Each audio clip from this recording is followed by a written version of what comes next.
Vamos lá, pessoal. Dar continuidade aqui com os redes. Agora nós vamos falar sobre protocolo de roteamento por de distância. Ok?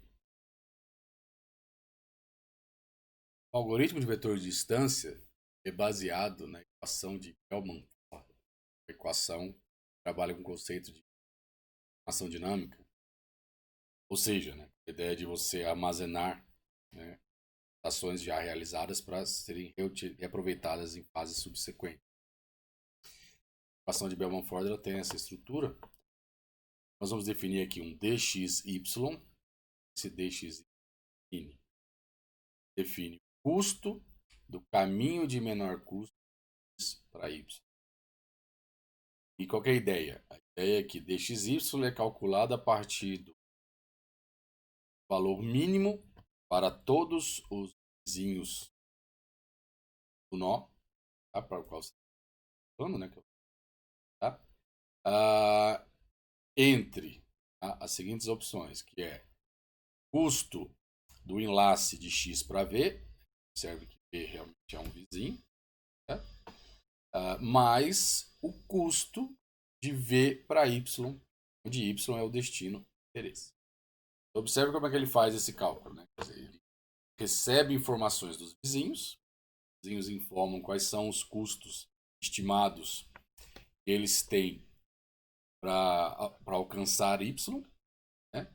E aí o nó x, então, para todos os vizinhos, ele vê qual que é o mínimo, considerando o custo do enlace de x para um vizinho v, custo que esse vizinho v disse que ele gasta para chegar ao destino y. Você itera aqui sobre esses mínimos, escolhe o certo? Então observe, aí tem uma coisa importante mostrar que usando a ação de Bellman-Ford, né, um nó, na verdade, ele só precisa ter informação que é os custos dos enlaces que estão diretamente conectados a ele, certo? E a informação de alcançabilidade, né, e de custos que os vizinhos diretamente conectados a eles. Percebe que para fazer esse cômputo, não tem nenhuma informação para além dos vizinhos do nó x. Isso é importante. Então vamos ver aqui um exemplo para ficar mais claro, né, o funcionamento da Bellman-Ford, certo? Vamos imaginar aqui essa rede como exemplo. Vamos imaginar que o nó que vai fazer a computação, okay? Que o destino de interesse é o nó z. Okay? Bom, quais são os nós vizinhos de U? É o nó x, o nó v e o nó w. Tá? Então a gente vai precisar ver, né, qual que é a visão de x, v e w, tá? E alcançabilidade para o nó z. Então, vamos considerar que v, né, tem uma informação de que o custo do caminho de menor custo dele para z é igual a 5. De fato, essa é a realidade nessa topologia, né? Você pode ver que o caminho de menor custo de v para z é esse aqui, ó. Vx, y, z, que é 5, né? 2, 3, 4, 5, certo? Em relação a x, né? Qual que é o custo do caminho de menor custo de x para z? Já vi aqui também que é 3, que é isso aqui, ó. Tá? Em relação a w, qual é o custo do caminho de menor custo de w para z? É 3. Você pode ver que interessante, né? Não é o direto, porque aqui é 5, mas é isso aqui, ó. Y mais 2, 3. Ok? Ou seja, esses são os vizinhos de... Essas são as informações, alcançabilidade e custo, vão ser passadas para U. Tá? Então, se o nó U for calcular na equação de Bellman-Ford, né, o que ele vai fazer? Ele quer saber, né, o custo do caminho de menor custo dele para Z, ele vai calcular o mínimo entre o quê? Custo de U para V, certo? Mais o custo que V disse que ele gasta para chegar em Z. Para V, mais o custo que V informa que vai gastar para chegar em Z, certo? Da mesma forma, em relação ao vizinho X, ele tem que computar o custo de U para X, mais o custo que X diz que gasta para chegar em Z. Então, o custo para X mais o custo que ele informa. E no caso de W, é a mesma coisa, certo? Então, o custo de U para W, certo? Mais o custo que W informa que gasta para chegar em Z. Então, vamos substituir isso aqui pelos valores. Então, ficaria, bom, os enlaces CUV é 2, né? O CUX é 1, né? O CUW é 5, que está aqui. Okay? Os valores são informados, né? O valor do G, menor custo, 5, né? Depois é 3 e 3, certo? Se você calcular o mínimo aqui, você vai ver que o mínimo é essa conta 1 mais 3, tá? Igual a 4. Portanto, a solução de menor custo, tá? É indo pelo nó X. Tá? Então, o nó U define o custo do caminho de menor custo dele até Z, tá? Tem custo 4, tá? E vai pelo via X. Percebam que nesse processo de cálculo, diferentemente do que a gente tem no estado de enlace, com o algoritmo de Dijkstra, né? O nó U não tem a informação dos custos de todos os enlaces da rede. Na verdade, os únicos enlaces que ele conhece o custo, gente, são os enlaces a qual ele está diretamente conectado, que é o X ou o V. Tá? Então, percebam aqui uma diferença importante na forma de cálculo. Ok? Então vamos lá. Então, qual que é a ideia principal, né, por trás do algoritmo de vetor de distância? A ideia é, que é o seguinte: tempos em tempos, cada nó, tá, envia, tá, seu próprio vetor de distância, ou seja, as estimativas que ele fez, né, em relação aos custos para alcançar os demais na rede. Tá? Tempos em tempos ele envia essa informação, cada nó, para os seus vizinhos. Ok? O que mais? Quando um nó X recebe um novo vetor de distância de um vizinho, tá? O que ele faz? Ele atualiza o seu próprio vetor de distância usando a equação de Bellman-Ford, daquela forma que a gente viu. Ok? Ele olha para todos os vizinhos e recalcula. Eventualmente, né, esse recálculo pode gerar uma modificação ou não, depende das informações que chegarem. Uma coisa importante para entender, né, para fechar essa ideia básica, né, é que em condições normais de operação numa rede, tá, esse valor dxy, né, por exemplo, estimado, né, no nó x para alcançar y, tá, ele tende a convergir para o valor que de fato é o valor de menor custo de x para y, da mesma forma como é calculado, por exemplo, de Dijkstra. A diferença é que aqui essa informação ela vai convergindo, né, como a gente comentou, no algoritmo vetor de distância, tá, não existe a visão completa do estado da rede em cada nó. Ao contrário, cada nó só enxerga informações compartilhadas pelos vizinhos. Okay? Então, sistematizando, né? Então, cada nó no algoritmo vetor de distância, o que ele faz? Primeiro, ele espera, tá? E ele espera pelo quê? Por uma de duas possibilidades. Ou uma mudança no custo de um enlace local, ou seja, um enlace ao qual ele está conectado.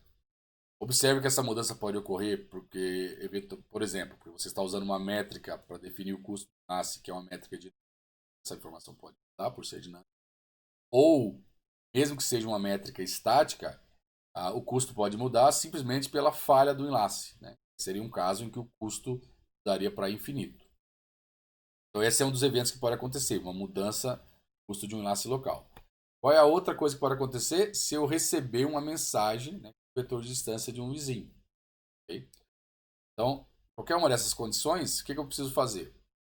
Eu recalculo, tá, as minhas estimativas de vetores de distância baseados nas novas informações. Lembrando, as novas informações podem ser mudanças locais, né, em custos locais, ou simplesmente mudanças advindas do vetor de distância encaminhado. Tá? Feito esse cálculo, tá, o que acontece?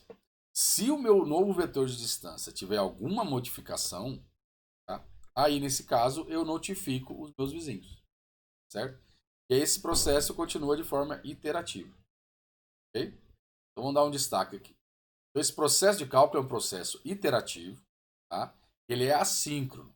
Tá? Observe que é só quando, né, são eventos que eu só vou realizar nessas computação aqui, eu só vou realizar mediante a ocorrência desses eventos. Então é um processo assíncrono. Okay?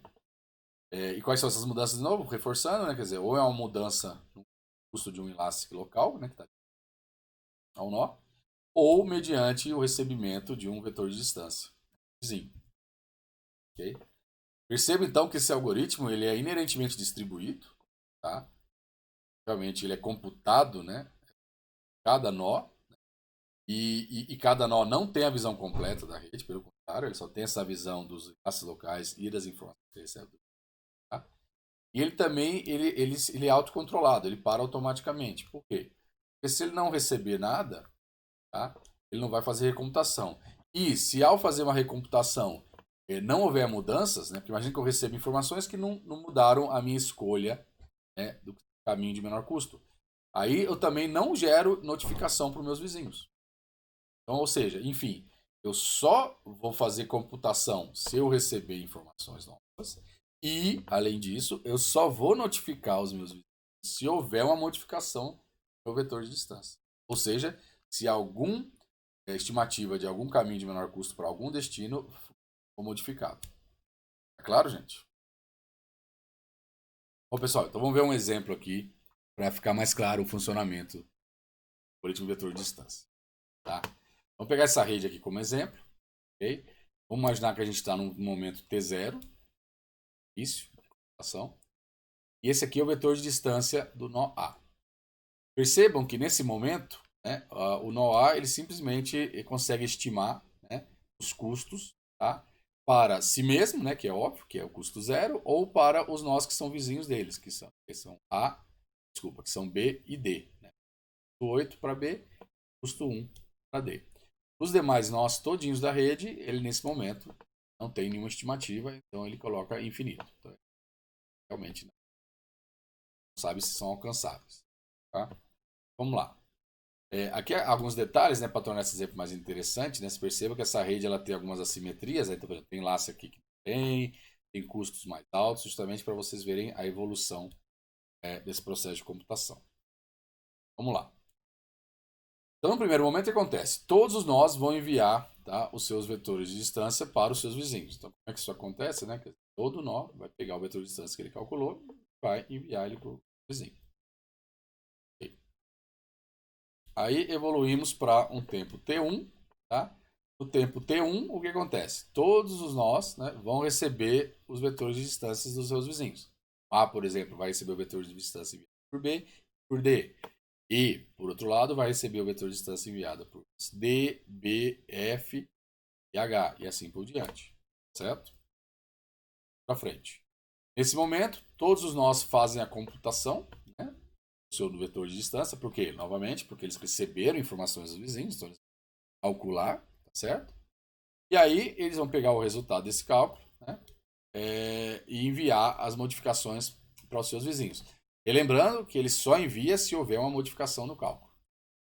No início de um funcionamento de uma rede, é natural que sempre haja modificação, porque você está começando a receber informações do vizinho. Esse processo tende a, de fato, gerar o retorno dos demais vizinhos. Ok, vamos para frente. No tempo T2, o que acontece novamente? Né? Todos os nós recebem, né, as mensagens foram enviadas pelos vizinhos, fazem a computação do seu vetor de distância e reenviam de novo para os seus vizinhos. Lembrando que sempre tem aquela premissa, né? Você só vai enviar um vetor de distância se tiver sido modificado. Se não, não tem porquê. E aí esse processo continua, tá? Dessa forma. Vamos agora dar uma olhada em mais detalhes, tá? Como ocorre o processo de computação nos nós. Tá? Então vamos lá. Vou voltar lá para o início, né? No momento T1, né? Lembrando que o momento T1 é o momento após em que os vizinhos, todos nós já mandaram o primeiro vetor de distância para os vizinhos. Então, em T1, né, vamos pegar como exemplo aqui, o nó B, né, ele recebe os vetores de distância de quem? Dos seus vizinhos. Quem são? A, C e E, certo? Então, vamos dar uma olhada aqui. Né? O vetor de distância inicial em B, ele vai ser qual? Né? Vai simplesmente saber, ter uma estimativa de caminho de menor custo para A, porque é vizinho, igual a 8, né? Para C, porque é vizinho, que é igual a 1. Para E, que é vizinho, que é igual a 1. Os demais são infinitos. Tá? Mas aí, o vetor de distância em A vai ser esse, que a gente já tinha visto. O vetor de distância em C, olha que legal, né? O vetor de distância em C é mais simples, né? Porque ele só tem uma conexão. Então, ele só sabe chegar em B, custo 1, e obviamente para si mesmo, certo? Vamos lá. E o IE, finalmente, é esse aqui, né? O IE já tem mais vizinhos, né? 4 vizinhos, ele tem mais distâncias estimativas, né? Feitas. Mas o resto você pode perceber que é tudo. Vamos lá. Quando essas informações forem enviadas para B, tá? O que vai acontecer? Então, B, ao receber, né, os vetores de distância dos vizinhos, vai entrar em sua fase de computação. E aí, como é que é feita essa computação? Vamos lá, passo a passo. Vamos começar com a estimativa, né, de B para A. Então, vamos lá, equação de Bellman-Ford. O que ele vai fazer? Ele vai calcular o mínimo entre. Quais são as opções? A opção é eu ir via meu vizinho A, ou via meu vizinho C, ou via meu vizinho E, certo? Via meu vizinho A, o que eu tenho que fazer? Eu tenho que pegar o custo do enlace BA, né, que é isso aqui, mais o custo que o nó A me diz que ele gasta para chegar em A. Nesse caso vai dar 8, né? Porque o custo do enlace é 8 e o custo de A para ele mesmo é 0. Esse aqui é um exemplo, vai ser 8. Via C, como é que é? É o custo, né, do enlace BC, ou seja, o custo do chegar até C, mais o custo, né, informado por C, ele chega em A. Certo? Percebam que C, né, o custo que ele informa para chegar em A, nesse momento era infinito, porque realmente ele não sabia chegar. Formou infinito. Então, ficou infinito mais 1, dá infinito aqui. E finalmente para E. Né?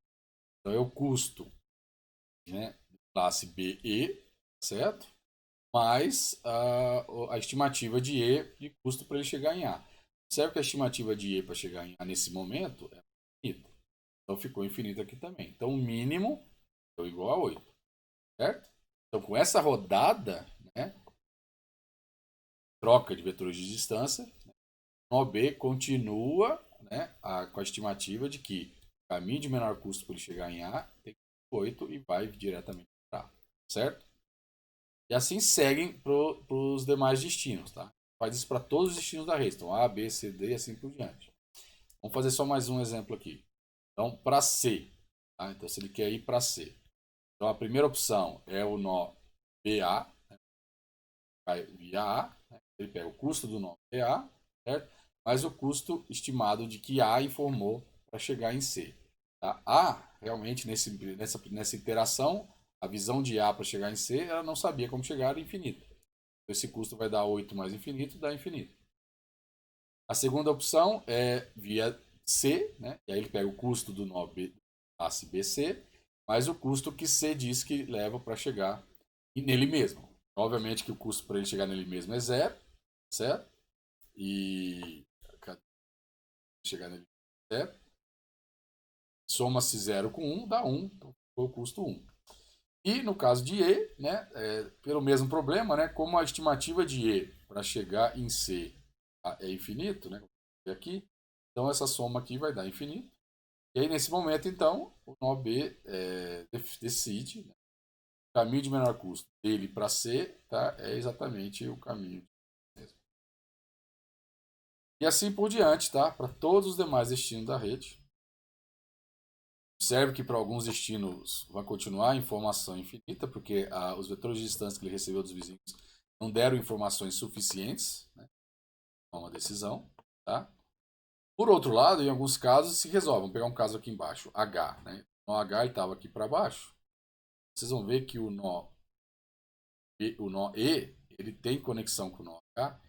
Isso ele tem uma estimativa de E para H. Tá aqui, que é 1. Tá vendo?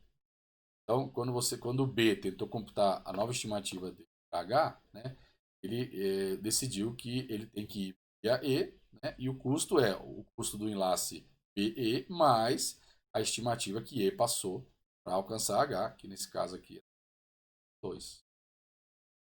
Certo, gente? Então, se você for ver, né, após esse cômputo, né, o novo vetor de distância em B não será mais esse, vai ser esse aqui. Ó. Observe, tem coisas que não mudaram. Por exemplo, a estimativa para chegar em A continua igual. Para chegar em C continua igual. Aí para chegar em D já evoluiu, né? Saiu de infinito para 2. Para chegar em E continua igual. Né? Para chegar em F evoluiu, saiu de infinito para 2. Para chegar em G não mudou nada, ele ainda não sabe. Para chegar em H evoluiu, saiu de infinito para 2. E para chegar em I ele continua no infinito. Tá claro? Então com apenas uma interação de troca de vetor de distâncias, tá? O B, né, conseguiu evoluir desse vetor de distância para esse vetor de distância. Observe que esse vetor de distância mudou, né, algumas distâncias em relação a esse, então o nó B propagaria, né, divulgaria esse vetor de distância para os seus vizinhos, que são os próprios nós. Certo? está feita a troca de distância. Bom, agora ainda no mesmo tempo T1, né? A gente pode analisar agora, por exemplo, como é que C faria a sua computação, o nó C. Perceba que o nó C ele só está ligado ao nó B, né? Então o único vetor de distância que ele vai ter é o vetor de distância de B.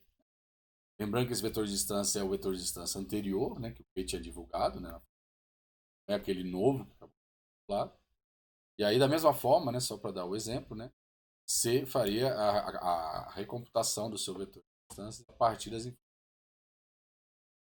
Percebe que nesse caso é trivial, porque ele vai calcular a equação de Bellman-Ford, mas ele só tem um vizinho. Na verdade, o mínimo é sempre a informação que ele recebe. Então, por exemplo, né, custo para alcançar A, né, de C para A, isso era infinito, ele vai receber B alcançar A com custo 8.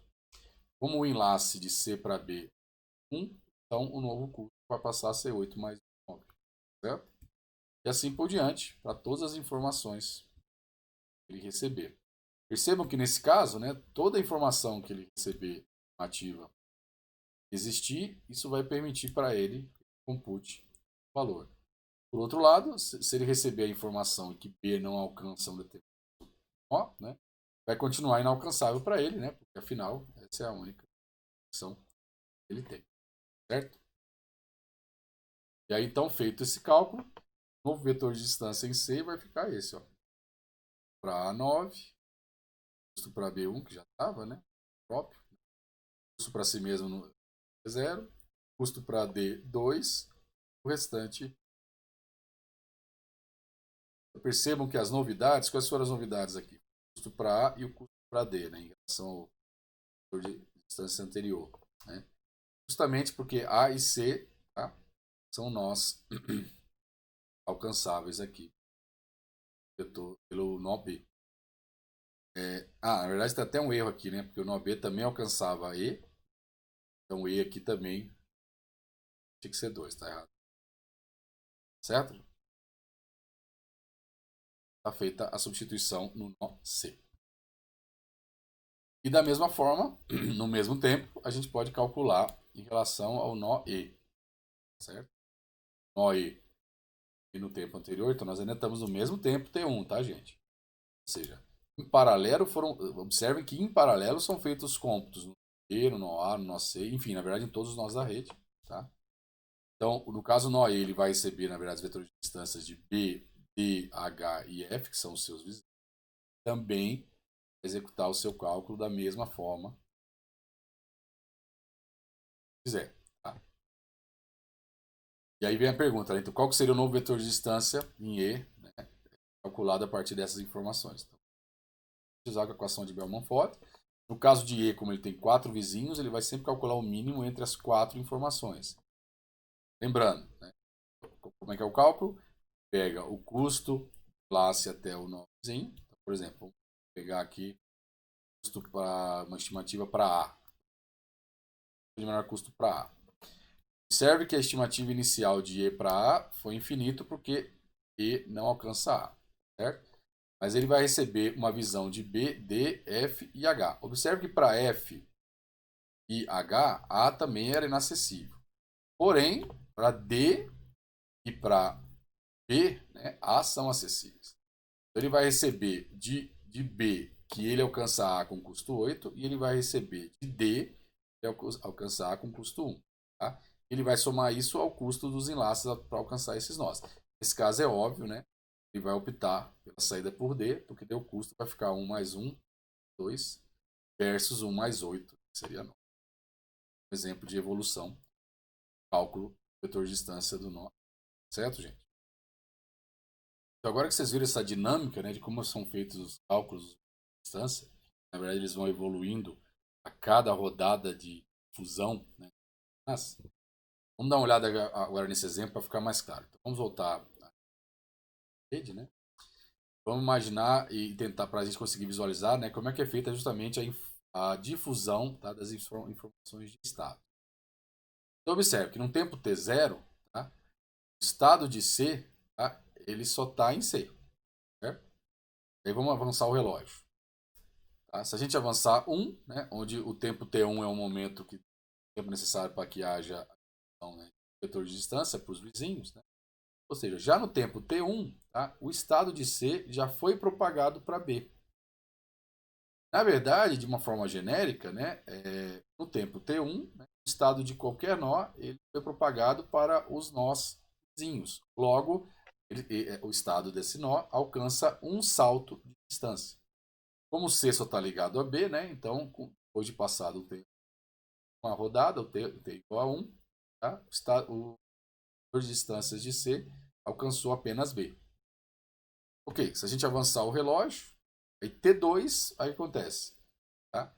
Essas informações que chegaram a B podem influenciar, tá, as decisões aqui e gerar, tá, compartilhamentos para os vizinhos de B. Então você percebe que num tempo T2, tá, as informações de distância de C já podem estar influenciando as decisões em até 2 saltos de distância.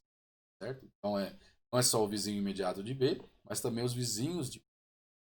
Perfeito? E aí no tempo T3, da mesma forma, 3 saltos de distância.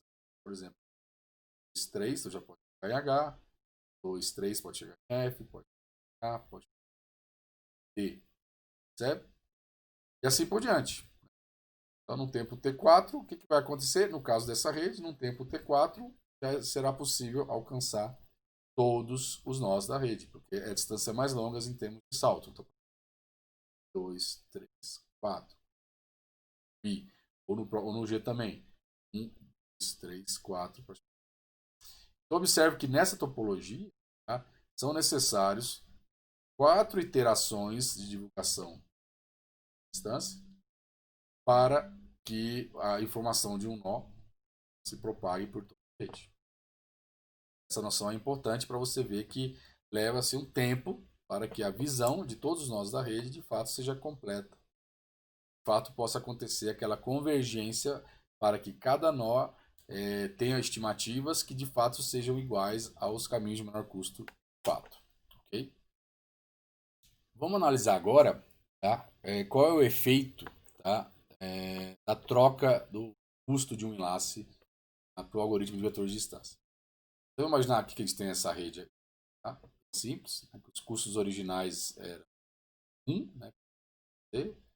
50 xz, né? 4.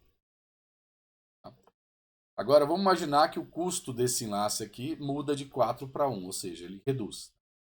Peso maior e daí ele cai. O que vai acontecer? O vizinho vai detectar, né, essa mudança de custo. Como houve uma mudança de custo local, ele vai recalcular o seu vetor de distância. Tá? E se isso implicar numa mudança no seu novo vetor de distância, ele vai propagar a distância para os seus vizinhos. Certo? E aqui o que a gente vai mostrar para vocês é o conceito de que boas notícias viajam rápido. Ou seja, quando há uma redução de custo, tá, a rede consegue rapidamente convergir para o novo estado. Vamos dar uma olhada nos passos. Então, vamos olhar do ponto de vista do nó Y. Okay? Então, no momento T0, que seria o momento em que esse custo... O que vai acontecer? O nó Y vai detectar essa mudança do custo, né? Vai atualizar o seu vetor de distância e vai informar o seu vizinho, porque de fato os custos mudaram. Né? Por exemplo, a estimativa de custo de Y para X, né? Ela saiu de 4 e passou para 1. Então houve uma alteração. Então ele vai divulgar para os vizinhos. Aí vamos pegar do ponto de vista do Z. Então Z vai receber essa informação, ou seja, antes Y informava que chegava em X com custo 4 e agora ele vai passar a informar que chega em X com custo 4. Tá? Isso vai gerar uma atualização do vetor de distância de Z. Né? Porque antes, a estimativa de Z para chegar em X era qual? Era 1 mais 4, era 5, certo? Porque aqui era bem maior, né? Então ele pegava essa roda. Era 5. Quando ele receber esse novo vetor de distância, Y dizendo que o custo dele agora para chegar em X é 1, vai atualizar o seu novo custo para 1 mais 1, 2, tá certo? Então isso que vai acontecer. O Z vai atualizar e como também vai modificar o seu custo para X, ele vai divulgar de novo para Y. Y então vai receber essa informação, né? Dizendo agora que Z alcança X com custo 2, né? E isso não vai mudar nada para Y, tá certo? Porque Y já alcançava X com custo. Não dá nada, está resolvido, a rede convergiu, certo? Tá, agora vamos analisar o caso oposto. A mesma situação, só que imaginar agora que o custo passe ele aumenta. Esse exemplo aqui, ele sai de 4 para 60, né? E aí a gente cai num problema, que é o que a gente diz, que notícias ruins viajam devagar, tá? Diferentemente de notícias boas, né? O que é uma notícia boa? É quando o enlace reduz o custo. A notícia ruim é quando o enlace aumenta. De fato, essa situação ela leva a um problema famoso, né, dos algoritmos de distância, que é a chamado contagem para o infinito. Vamos entender o que acontece. Então, vamos imaginar que isso aconteceu, né? Quer dizer, esse custo subiu, né? 60. E aí o que vai acontecer é que o Y vai perceber que o custo para ele chegar em X vai subir para 60, né? O custo desse enlace. Tá? Mas ele tem a informação do vetor de distância de Z dizendo que Z alcançava X com custo 5. Por quê? Porque de fato Z alcançava X por essa rota aqui, ó, Z, Y, X, que antes era 5, porque era 1 mais 4. Certo? Então olha o problema.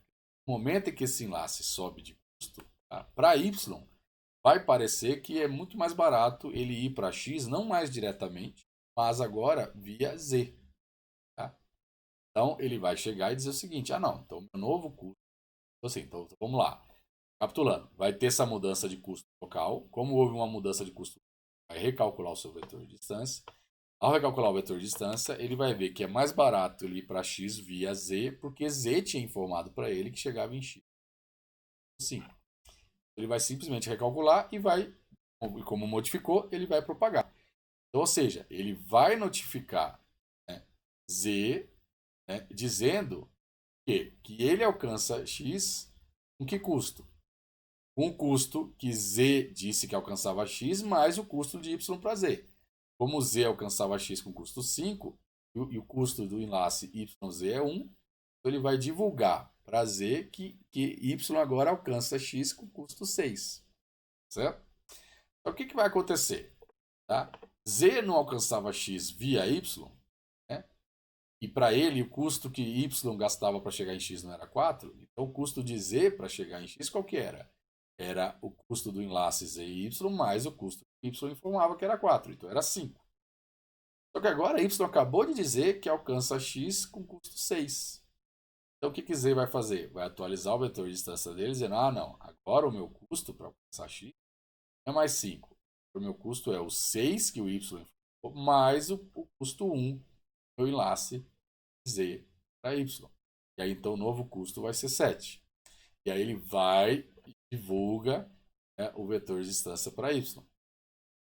A Y novamente vai ver que ele tem as alternativas para alcançar X, que uma é pagar 60, ou esse novo custo que Z está dizendo que alcança X, que é 7. Certo? Só que aí ele vai ter que computar o quê? O custo que Z falou que gasta para chegar em X, mais o custo do enlace. Ele vai mudar o seu novo custo para 8. Percebe, gente? E assim por diante. Tá? Não sei se vocês conseguem perceber que saída e volta ela vai continuar, tá? Até que esse custo, tá, some, tá, um valor superior a 60, porque daí sim Y vai voltar a optar por esse caminho. E percebam, isso vai resolver a idas e voltas de recálculo, mas isso não vai resolver o menor caminho, né? De fato, o menor caminho, né, depois que isso aqui foi 60, era via Z, né? Ficaria 51. Você vai gastar esse tempo todo para, de fato, convergir para os valores de custo de fato, né? Que é de menor custo a X, que vai passar a ser 51, 60, ou todos esses passos intermediários. Detalhes sobre como resolver esse problema vocês podem ver no livro. E isso mostra como algoritmos distribuídos são complicados, justamente por causa que eles têm essa visão local. Tá? E aí vale um comentário, né? No algoritmo de estado de enlace isso não ocorre, porque todo nó tem a visão completa dos custos. Mas aqui não, no vetor de distância, você só tem a informação dos seus enlaces e da informação que você recebe dos seus vizinhos. Esse é um exemplo claro, tá? De problema que pode acontecer. Então esse problema tem esse nome de contagem para o infinito, justamente, tá? Porque ele sai aumentando, né, a estimativa dele de menor custo de 1 a 1 até convergir de fato para o custo verdadeiro.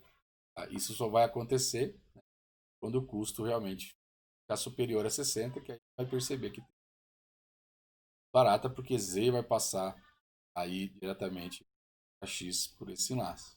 Tá? A solução para esse problema, tá? Ela passa, né, conceito, na ideia, tá? De um nó, tá? Não divulgar para um vizinho, tá? Um destino, ou seja, a sua estimativa para um destino, se, né, ou seja, no caso em que esse nó utilizar o vizinho como rota. Vamos explicar de novo. Né? Como Z estava usando Y como próximo salto para chegar em X, então Z, a ideia é que Z não divulgaria para Y, tá, a estimativa dele para chegar em X. Na verdade, ele pode simplesmente não divulgar ou divulgar um custo infinito. Dessa forma, vocês observam que esse problema não aconteceria, né? Porque a hora que Y tivesse essa variação, né, de custo, ele não teria o vetor de distância de Z dizendo que ele chega em X com custo 5. Tá? Simplesmente não teria essa alternativa. Mas enfim, esse é um problema complexo, né? Podem ver mais detalhes lá no livro. Certo? Bom, para fechar a nossa discussão, né, vamos ver rapidamente aqui uma comparação dos algoritmos de estado de enlace e os algoritmos de vetor de distância. Né? A gente começar analisando a questão da complexidade de mensagens, a gente já viu, né, que no caso dos algoritmos de estado de enlace, né, considerando uma rede com N roteadores, a gente tem uma complexidade de mensagem da ordem de N quadrado. Certo? E basicamente o que acontece é que cada roteador tem que mandar a mensagem para os demais N-1. Né? Isso é feito N vezes, porque são os N roteadores. No caso de vetor de distância, por outro lado, tá? Toda troca de mensagens é feita exclusivamente entre vizinhos. Tá? Só que, de fato, a complexidade, né, necessária vai depender, tá, justamente das características que são, ou seja, das informações que vão estar contidas nos vetores de distância. Por quê? Porque a gente sabe que dentro do vetor de distância, o nó só propaga um vetor de distância se houver mudança no seu, nas suas estimativas de alcançabilidade, né, dos custos. Né? Então depende. Então não dá para ter um cálculo preciso, né, quantas mensagens serão geradas. Tá? Mas a gente viu que eventualmente são geradas muitas mensagens também. Precisa de pelo menos, né, um certo número de saltos para que você tenha mensagem da rede. Então, no mínimo, você teria que ter um certo número de saltos equivalente ao diâmetro da rede, para que o vetor de distância de um nó alcance todos os demais nós, né? E no máximo um número maior que vai depender da quantidade de trocas ou de influências que esses vetores de distância vão gerar nos cálculos em cada um dos nós. Okay? Se a gente for ver a questão da velocidade de convergência, tá? O algoritmo do estado de enlace, que é o Dijkstra, né? Tem uma complexidade de O de n ao quadrado. Na verdade, ele pode ser implementado para a complexidade O de n log de n. E ele gera O de n ao quadrado mensagens. E ele pode ter aquele problema de oscilações que a gente... Aquele caso em que você trabalha com uma métrica dinâmica, por exemplo, que tem a ver com o uso do enlace. Então, toda vez que ele fizer uma decisão de roteamento, muda o custo dos enlaces. Isso pode gerar uma certa oscilação. Mas, em geral, ele tende a convergir de uma forma mais rápida. No caso do vetor de distância, novamente, né, o tempo varia. Tá? Você pode ter problemas de laços, né? A gente viu no exemplo. Você pode ter o problema de contagem por infinito. Ou seja, justamente porque momentaneamente a visão de um nó ela é parcial, tá? As informações que ele tem elas são incompletas, eventualmente erradas. Isso pode gerar uma série de problemas. Falando do ponto de vista de robustez, né? Pensando o seguinte, o que acontece se um roteador tiver um mau funcionamento? Ou ele tiver sido comprometido? Por exemplo, o hacker atacou ele e passou a controlar. No caso dos algoritmos de estado de enlace, tá? Por exemplo, um roteador ele pode fazer a divulgação de um custo errado do link. Por exemplo, ele sabe que o custo de um link dele é 3, mas ele divulga outro valor porque foi comprometido, foi atacado, por exemplo. Mas tem um detalhe, né? Cada roteador ele computa, né? Ele calcula a sua própria tabela, né? Certo? Então, se por outro lado ele tiver com mau funcionamento, né? E não necessariamente um caso de comportamento malicioso, isso só afetaria aquele roteador, né? Geraria um resultado errado para ele. No caso malicioso, por outro lado, não. Aí realmente é um problema, porque se os roteadores começarem a divulgar informações falsas, né? Realmente essa informação afeta a rede. No caso do algoritmo vetor de distância, tá? novamente, né? Quer dizer, se ele tiver comprometido, né? Sido atacado, né? Ele pode gerar um problema que a gente chama de buraco negro, que é, imagine que um roteador divulga, o custo dele para alcançar qualquer destino na rede é o custo mínimo. Zero. Percebam que essa divulgação vai levar a que todos os demais roteadores na rede decidam, né, ir para esse roteador, porque ele sabe que o custo dele é o mínimo. E aí se gera esse efeito de, ou seja, todos os pacotes vão ser encaminhados para o mesmo roteador, sendo que na prática ele não é necessariamente o caminho. São falta. Outro problema em relação ao algoritmo de vetor de distância é que a tabela de roteamento, tá? Os vetores de distância são propagados. Então, se um nó está com defeito, faz um cálculo errado, essa informação errada, ela necessariamente vai ser propagada para todos os demais roteadores. Tá? Aqui não é o caso malicioso, mas é o caso de falha do roteador. Então, ou seja, uma falha local deve a um erro de cálculo e influencia todos os demais roteadores, no caso do vetor. No caso do estado de enlace, uma falha local, ela só atrapalha aquele roteador. Certo, gente? Bom, então a gente se vê na próxima aula. Até mais.